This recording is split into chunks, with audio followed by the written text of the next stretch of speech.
At my brother's engagement party, Parker grinned that smug, untouchable smile of his. Then he grabbed my arm and dragged me to the center of the room. "This," he announced loudly, letting his words hang like a guillotine, "is Cassandra, the family failure." The words slammed into me. Hard. Immediate. My mother nodded, her lips tight, almost proud. "She never really made anything of herself," she muttered. My father chuckled awkwardly. "Some people just aren't built for success," he added, as if he were reading from a script. The room went completely silent. Crystal chandeliers sparkled overhead. Snow fell softly outside the massive windows of the mountain lodge in Denver. Everything looked perfect, except the moment I was trapped in. Parker's boss stepped forward.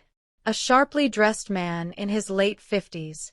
Silver hair, navy suit, the kind of presence that made everyone else shrink back without a word.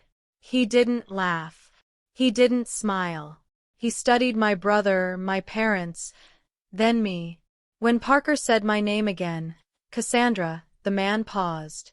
Just long enough for my stomach to twist. Then he smiled. Slow. Calm.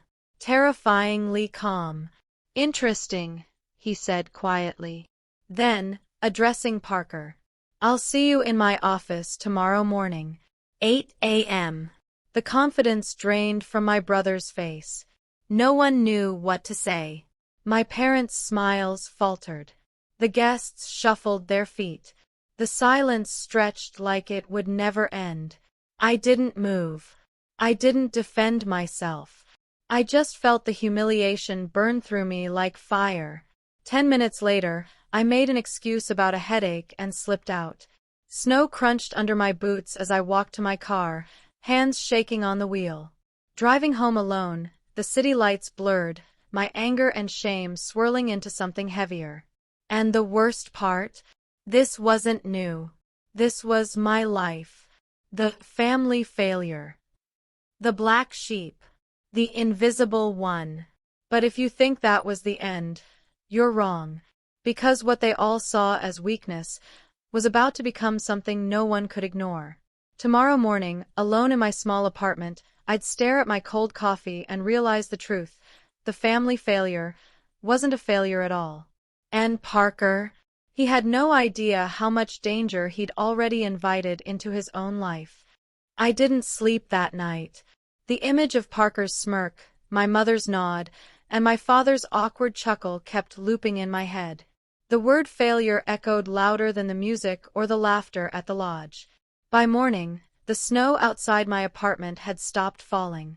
The streets were quiet, clean, indifferent. I got up, made coffee, and sat down at my laptop. No one in my family would have guessed what my mornings really looked like. I wasn't unemployed. I wasn't drifting. And I definitely wasn't broke. I ran my own independent financial consulting business. Not flashy. Not public. Not something anyone at a dinner party would celebrate. But essential. Critical, even. I specialized in corporate turnarounds, rescuing companies that were on the brink of collapse. I rewrote contracts, identified hidden risks, and quietly prevented disasters. No press. No applause. Just results. And I was good at it. Over the past decade, I'd saved 3 mid-sized businesses from bankruptcy. One company went from hemorrhaging money to turning a profit in less than 6 months. Another doubled its revenue while avoiding layoffs. And yet, none of that mattered to my family. To them, success was visible. A big office, a title everyone could pronounce, social media posts, constant praise. Parker had it all. He had charm. The marketing role at a growing logistics company. An engagement party in a luxury lodge. Everyone doted on him endlessly. Every promotion, every new car, every vacation photo, they framed it, celebrated it, praised it. Me? I was invisible. Polite nods at best, usually followed by a sigh about how I should settle down or do something more conventional. 3 months before the party, Parker had called me. "Hey sis, I need a favor," he said, voice light like he was asking for a ride to the airport. "Savannah and I are swamped with planning. Can you handle a few vendor contracts? You're good at the boring stuff." I should have said no. I didn't. I reviewed the contracts and immediately spotted problems, clauses that could have left him liable for thousands if a delivery was late. Careless mistakes that could easily spiral into lawsuits. I spent 3 late nights renegotiating. I got risky language removed. I secured better payment terms. Parker never asked what I had changed.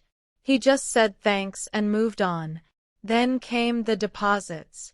2 weeks before the party, the photographer and live band sent reminders.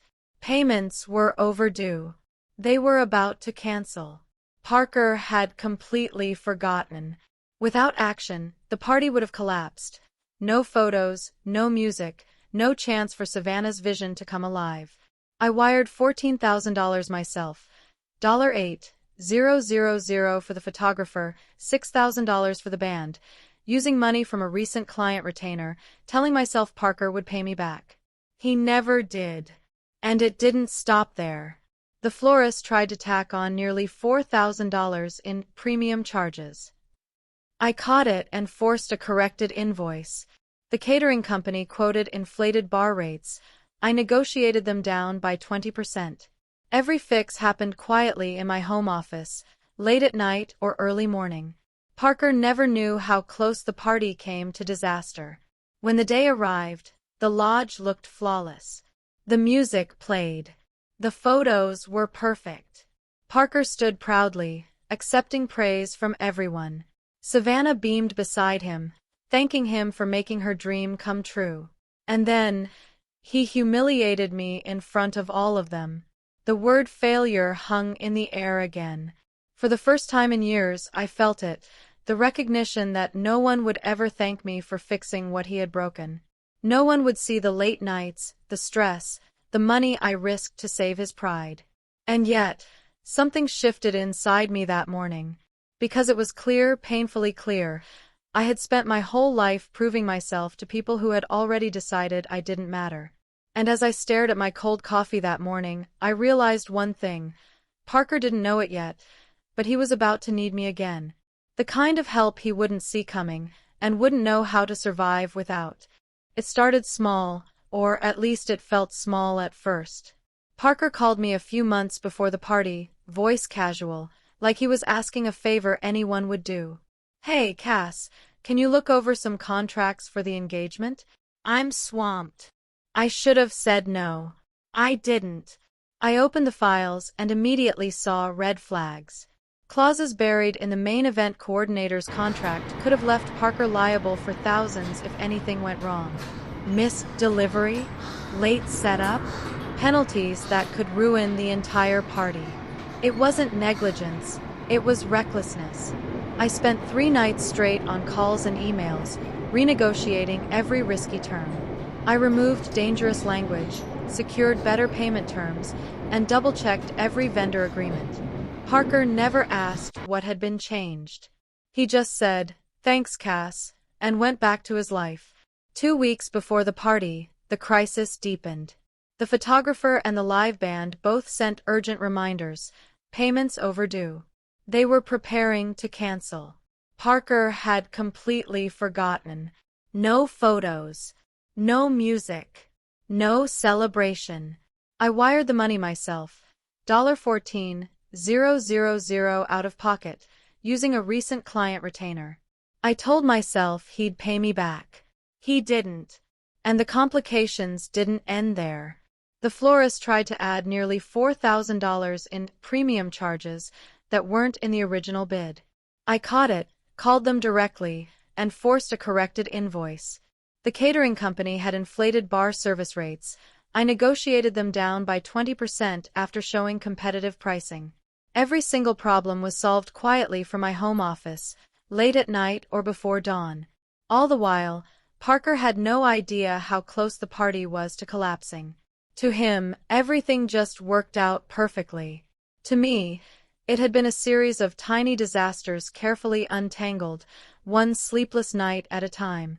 On the day of the engagement, the lodge looked flawless. The decorations were perfect. Music filled the air. Cameras clicked constantly. Parker received endless compliments for how professional and smooth everything looked. Savannah smiled beside him, thanking him for making her vision come true. And then, he turned to me. In front of the entire room, he smirked. "This is Cassandra, the family failure," he said. I froze. Every late night, every phone call, every dollar I had risked to save the party vanished into thin air. My parents nodded along, the guests stared, and Parker's boss watched quietly, calculating, as if reading between the lines. For a moment, I felt the old, familiar sting of humiliation, the same one that had haunted me for decades. And then it hit me. If I hadn't stepped in, if I hadn't fixed the contracts, paid the deposits, corrected the invoices, negotiated better rates, the entire engagement would have been a disaster. No music. No photos. Possibly no venue at all. Parker would have looked incompetent in front of Savannah, her family, his colleagues, and his future in-laws. No one would have known. No one would have thanked me. Just like always. But this time, I let the anger settle quietly inside me instead of trying to defend myself. Because the truth was crystal clear, I had saved him again. And I didn't need anyone to see it. The party was perfect. Parker took all the credit. Savannah was happy. And my family thought I had done nothing, as usual. But something inside me had shifted. The humiliation had lit a spark, and the story was far from over. The engagement party went off without a single hitch. Every detail sparkled. Music filled the air. Photos captured every smile. Guests complimented Parker on how effortlessly the event had come together. Savannah's eyes shone with happiness, and for a moment, the room felt like pure perfection. And then, it all fell apart for me. Parker turned to the center of the room, motioned toward me, and smirked. "This is Cassandra, the family failure," he announced, loud enough for everyone to hear. The words hit me like a punch. I froze. My chest tightened. My stomach churned. Every painstaking effort I had poured into making this day perfect, reviewing contracts, renegotiating terms, paying deposits out of my own pocket, vanished in a heartbeat. My parents nodded, just as they always did. My mother's lips pressed together tightly. My father chuckled awkwardly. The guests murmured, exchanged glances, and avoided eye contact with me. And Parker? He looked pleased with himself. Proud even. I stood there silently, letting the humiliation burn through me. I didn't argue. I didn't defend myself. I just felt the weight of every late night, every dollar I had risked, every clause I had fixed, every vendor I had negotiated, all invisible to the people who should have seen it. The irony was brutal. If I hadn't intervened, the party would have been a disaster. The photographer would have canceled. The band would have walked out. Caterers would have overcharged. The event coordinator could have pulled the venue. Parker would have looked incompetent in front of Savannah, her family, and his colleagues. And yet, he stood there, basking in the applause, oblivious to the fact that his entire success that day had been carried on my back. For years, I had been the family's invisible problem solver, the quiet one who worked tirelessly behind the scenes, never seeking recognition. And now, in front of everyone, the world saw only what Parker wanted them to see: his perfection, his charm, his competence. I could feel the old patterns settling in, the familiar sense of being invisible, unappreciated, dismissed. My entire adult life had been a series of quiet rescues, invisible victories, and unnoticed sacrifices. And here it was again, amplified. I realized then that this moment wasn't just about the party. It was about decades of having my worth measured by others, of being judged not on results or integrity, but on appearances, popularity, and who could smile the prettiest in a crowd. I let a deep breath escape. I didn't need to defend myself. Not here. Not ever. Because while Parker had his moment of glory, I had mine quietly. I knew the truth. I had protected him, saved him, carried him through yet another crisis, and this time, I wouldn't let the humiliation define me. This was the breaking point, a line drawn in the snow of my patience. As the applause faded and the night wore on, I stared at the room full of smiles and congratulations and realized something crystal clear. My family had already decided who I was in their eyes. And for the first time, I questioned why I had been chasing their approval at all. Tomorrow, that question would demand an answer, one that could change everything. The morning after the party, the house felt too quiet. I sat at my small kitchen table, staring at a cup of coffee that had gone cold hours ago. Sleep had eluded me entirely. Every time I closed my eyes, I replayed Parker's smirk, the words echoing in the lodge, and the stunned silence that followed. For decades, I had tried to prove myself to a family that never wanted to see the real me. I had chased their approval, silently fixing what they failed to notice, covering for mistakes they didn't acknowledge. And yet, here I was again, humiliated, invisible, and dismissed. I took a slow breath, letting the ache settle into clarity. At 41, I ran my own independent financial consulting firm. I specialized in corporate turnarounds, saving mid-sized businesses from collapse. The work was quiet, unglamorous, uncelebrated. No one threw parties for renegotiating a risky vendor contract or restructuring debt, but it paid the bills. And over the years, I had built a reputation for results. Real results. Measurable, lasting impact. My family didn't care. They never acknowledged any of it. In their eyes, success meant titles, big offices, visible recognition, and constant praise. Parker had charm. Parker had appearances. Parker had their attention. I had results. Invisible results. The memory of the engagement party burned hot in my chest. I had saved it. Every detail. Every vendor. Every dollar. And still, my family had watched me fade into the background while Parker took all the credit. I realized something crucial. They weren't judging me by what I did. They had already decided who I was. For the first time in years, I stopped trying to argue against their perception. I stopped seeking approval that would never come. I stopped measuring my worth by their limited vision. I thought of every late night I had spent negotiating contracts, fixing errors, paying for others' oversights. I thought of every business I had saved quietly, every client who trusted me because I delivered results without fuss or drama. And I understood, my value wasn't defined by applause, recognition, or my family's approval. It had been real all along. A strange, cool clarity washed over me. The humiliation from the night before still stung, but it was no longer a chain. It was a spark. The spark of recognition that I had been living my life on my own terms, building something meaningful, independent, and lasting. And finally, I allowed myself to acknowledge it. I knew a shift had occurred. Something deep inside had changed. I would continue to act with integrity, as I always had, but I would no longer let others' ignorance or favoritism dictate my worth. I would stop bending myself to fit into a mold that was never meant for me. And with that, a quiet, unshakable resolve took hold. Little did I know, that clarity would be tested in ways I could never have predicted. The very person who had humiliated me publicly, the one who seemed untouchable, would soon set in motion a chain of events that would flip the entire story on its head.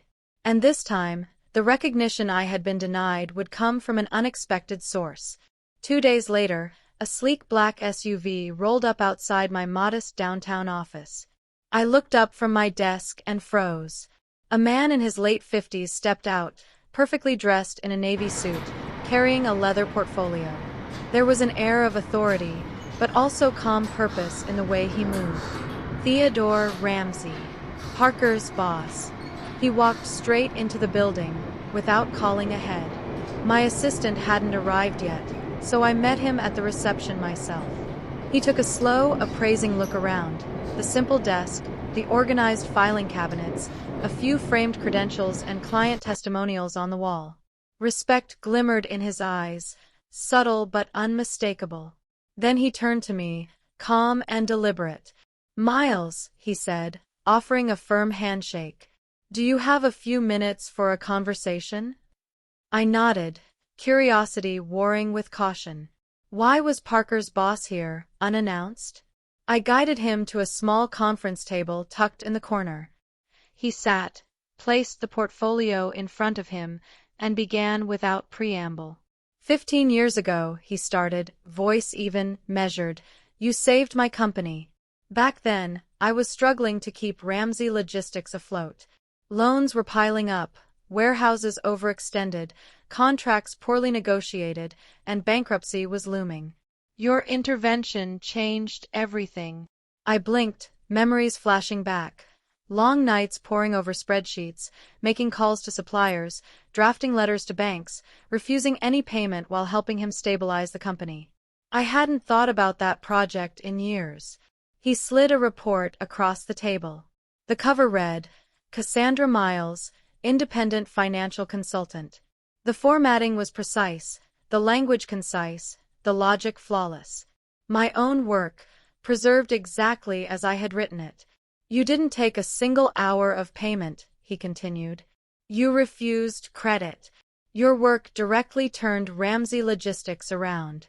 Consolidated the fleet, sold off unprofitable assets, renegotiated creditors, and cut redundancies without layoffs.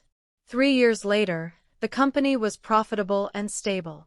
Everything I lead today traces back to that intervention. I was silent, stunned. This was the recognition I had never received from family, never even sought elsewhere. He saw the impact of my work, the real, tangible results. And yesterday, he said, leaning back slightly, at the engagement party, I noticed something familiar in the way you carried yourself.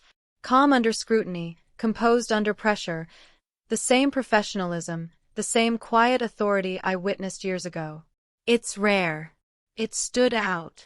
I felt a mixture of disbelief and validation, my chest tight but lighter than it had felt in years. For the first time in decades, someone outside my family's narrow perspective acknowledged the value I had carried silently, consistently, and independently. He closed the portfolio gently. I wanted you to know that the person your family calls a failure is, in my eyes, anything but. You've always had the skill, the precision, and the integrity that others only pretend to have. And now, I want to offer you an opportunity to apply that talent again, in a way that matches your abilities and respects your work. I leaned back, heart pounding. An opportunity? From the very person who had seen the truth all along. That meeting planted a seed that would grow quickly. Parker's failures, the family favoritism, the invisible work I had always done, all of it was about to intersect in ways I never could have predicted. The recognition I had waited decades for was finally here, and it would come with consequences Parker couldn't anticipate. A week after our initial meeting, Theodore called again. His tone was calm, almost casual, but there was an unmistakable edge beneath it. Cassandra, I need your expertise for something critical, he said. We've conducted an internal audit at Ramsey Logistics, and your brother Parker is involved. My stomach tightened. He explained that the audit uncovered irregularities spanning the past 18 months, fraudulent expense claims, misappropriated funds, and misrepresented project contributions. Over $110,000 had been falsely billed to the company. What had seemed like small oversights had escalated into a deliberate pattern of theft, misrepresentation, and abuse of trust. Parker's involvement was blatant. Weekend trips to Las Vegas, documented as client development meetings. Luxury hotel stays in Miami, networking events. Expensive clothing, accessories, even costs tied to the engagement party, all categorized as legitimate business expenses. The evidence was organized, irrefutable, and carefully documented. Theodore's voice softened as he added, I'm sharing this with you because I need someone I can trust to handle the next phase. We're restructuring two newly acquired subsidiaries, 50 million in combined annual revenue, to streamline operations, integrate systems, and ensure financial compliance. I need an independent consultant, someone proven in corporate turnarounds. Your skills, precision, and integrity make you the right person for this. I listened, processing the gravity of the situation. This was no longer just about Parker's deception. This was an opportunity to apply my expertise on a larger, high-stakes scale, a project that demanded accuracy, discretion, and the ability to make tough decisions without being swayed by office politics. He slid a formal contract across the table during our next in-person meeting. 6 months, $250,000 in compensation, with provisions for extension based on results. The scope included auditing overlapping departments, recommending operational efficiencies, and overseeing the financial integration independently. This is your domain, he said. Your role will be solely focused on restructuring. You won't handle any disciplinary action personally, nor will you need to intervene in matters concerning Parker. The evidence speaks for itself. I paused, considering the weight of the engagement. This wasn't just a high-value contract. It was validation. For the first time, my work mattered because of its merit, not as a quiet fix behind the scenes while my family ignored it. Then, almost casually, Theodore added one more detail. While reviewing the broader audit, we noticed unusual financial transfers connected to family accounts. Nothing conclusive yet, but it's something to be aware of. My mind raced. The web extended beyond the office, beyond Parker's missteps. My family's favoritism and blind trust had created openings for serious abuse. I didn't press for details. My focus was the contract in front of me, the challenge, and the recognition I had never received from those who mattered most. A few days later, I signed electronically. The confirmation email arrived almost immediately, along with a roadmap, initial data access, scheduled site visits, and an introductory meeting with key department heads. The project was set, the stakes high, and the trust placed in me overwhelming, yet invigorating. I leaned back in my chair and exhaled. 4 years, I had worked quietly, invisibly, ignored by family, unnoticed in moments that mattered most. Now, someone recognized not only my competence but my integrity. This was validation of a lifetime of measured, precise effort, and it came from an unexpected source.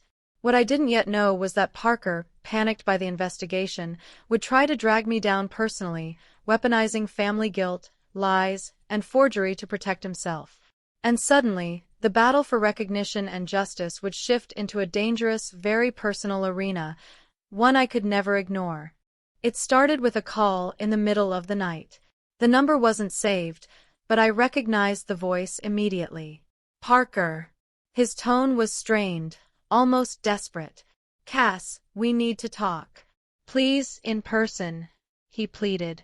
We met the next morning at a quiet downtown coffee shop, away from our offices and prying eyes. He arrived disheveled, shirt untucked, dark circles under his eyes. The confident smirk I knew so well was gone. Instead, there was panic, raw and unpolished. Without any small talk, he launched into his pitch. They're closing in on me. The audit, the expense reports, it's serious. Theodore's team is digging deep, and they're asking for corroboration.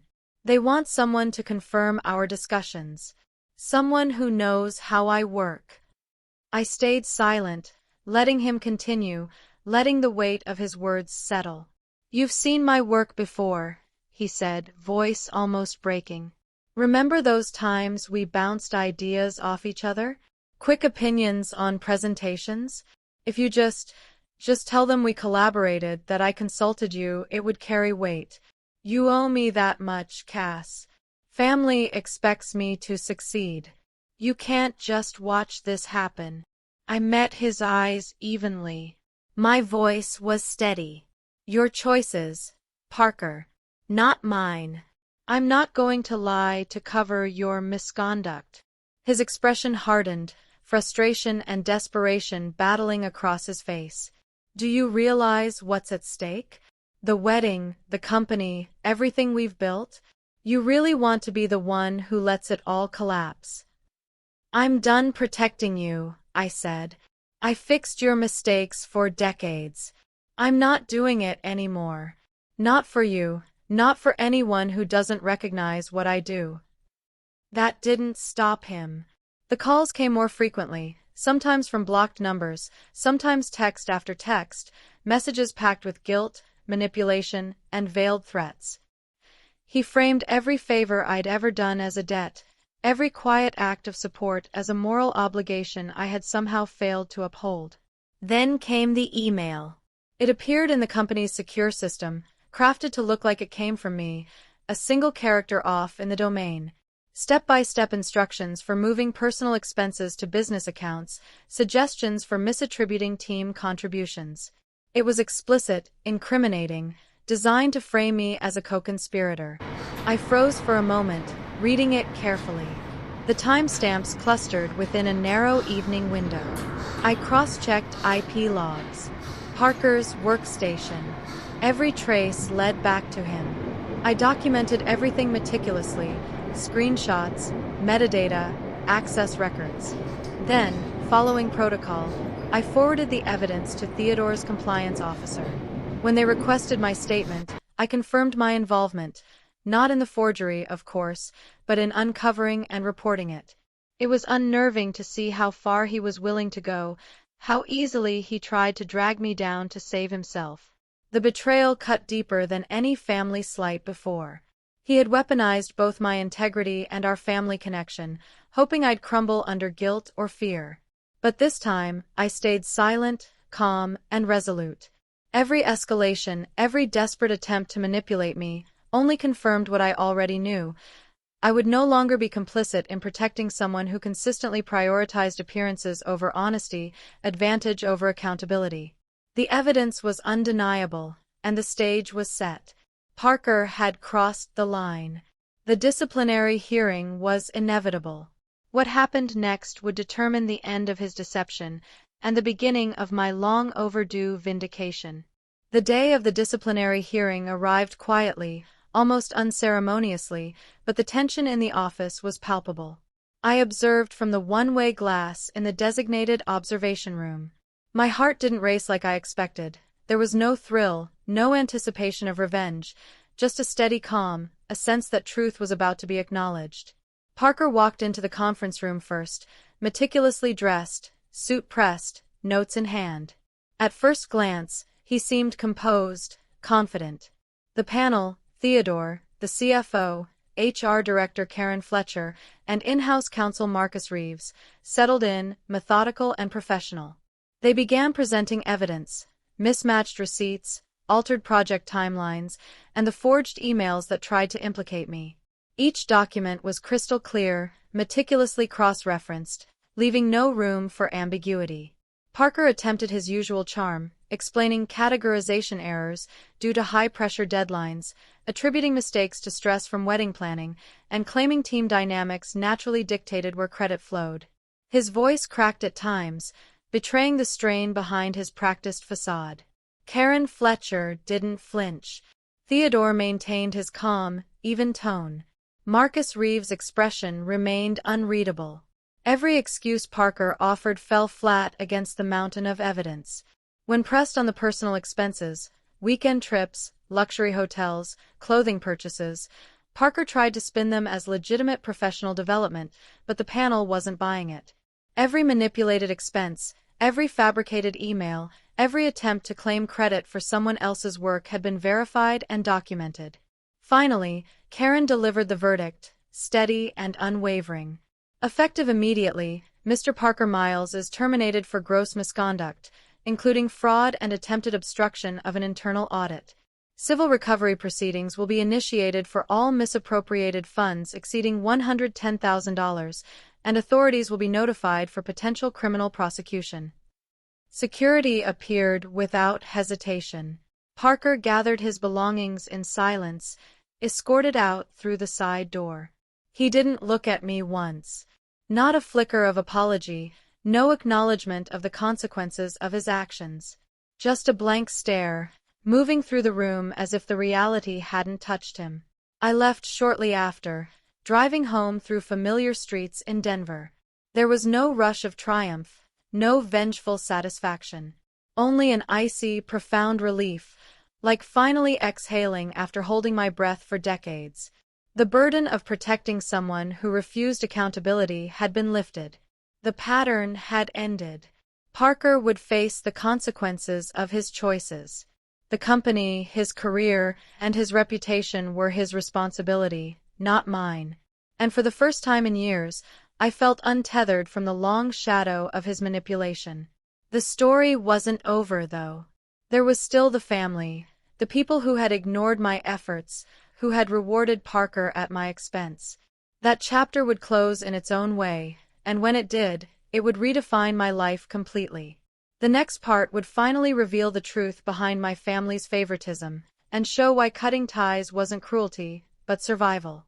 2 months after the disciplinary hearing, a handwritten invitation arrived in the mail from Aunt Irene. Formal, precise, addressed to me personally.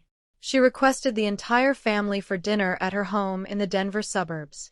I almost ignored it. For years, family gatherings had meant judgment, favoritism, and constant reminders of my failure. But a single line caught my eye. "It's time we talked openly. Please come." That evening, the air was crisp, the driveway lined with cars that spoke volumes. Mom and Dad's sedan, Parker's SUV, vehicles from cousins and their spouses. Inside, the dining room was set for 10. Candles flickered, the aroma of roast and potatoes filling the space, a sense of normalcy masking the tension beneath. Aunt Irene greeted me at the door with a firm hug, her eyes sharp despite her 73 years. "Thank you for coming, Cassandra." Mom and Dad sat at one end of the table, stiff and quiet.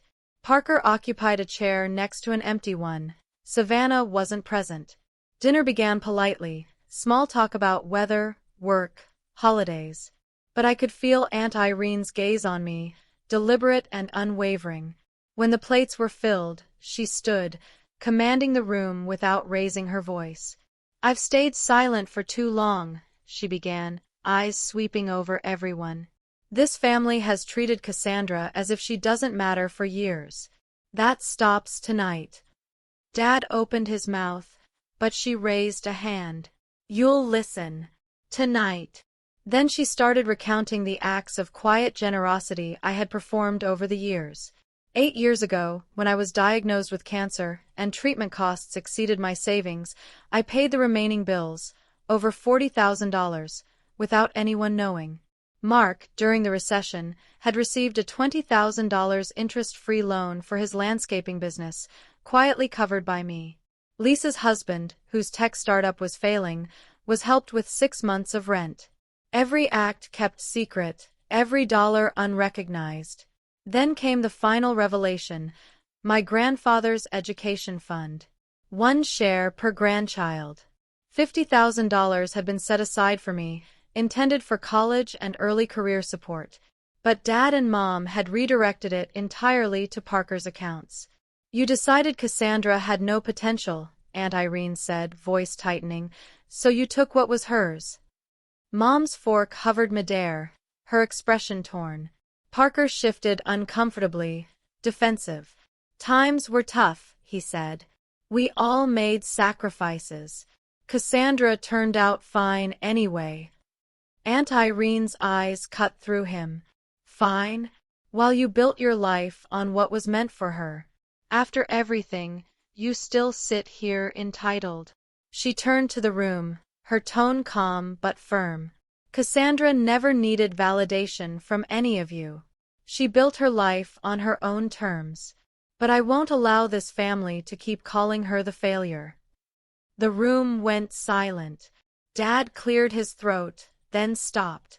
Mom dabbed her eyes. Parker pushed food around his plate. I stayed quiet, the weight of years pressing down, but also a sense of peace settling in. Dinner ended with quiet goodbyes. Aunt Irene walked me to my car, leaning close. "I had to say it," she whispered. For you. For the truth. I hugged her, words failing me. Driving home, the silence of the night felt freeing. For once, someone had spoken for me when I hadn't asked, and I didn't have to justify myself. 1 year later, I made the decision final. Changed my phone number. Updated professional contacts. Set email filters. Blocked all family addresses. Letters went unanswered. Social media connections severed. No explanations. No farewells. Just peace. My career flourished. The restructuring project with Theodore Ramsey completed ahead of schedule. New clients came through referrals. My firm grew. I moved into a larger office, hired associates, and worked on meaningful projects, free from the shadow of family judgment. Parker's life unraveled quietly. Divorce followed. Civil recovery drained his savings. Career prospects dwindled. Mom and Dad aged in quiet isolation, unable to bridge the gap I had finally closed. For me, the lesson was clear. Kindness and effort have value, but they don't require acknowledgement. Setting boundaries, even permanent ones, is not cruelty, it's self-preservation. The weight I once carried for others now fueled my own path. And finally, my life was mine. Some lessons take decades, some betrayals take years to untangle. But in the end, recognition, respect, and freedom don't come from others, they come from the strength to stand for yourself.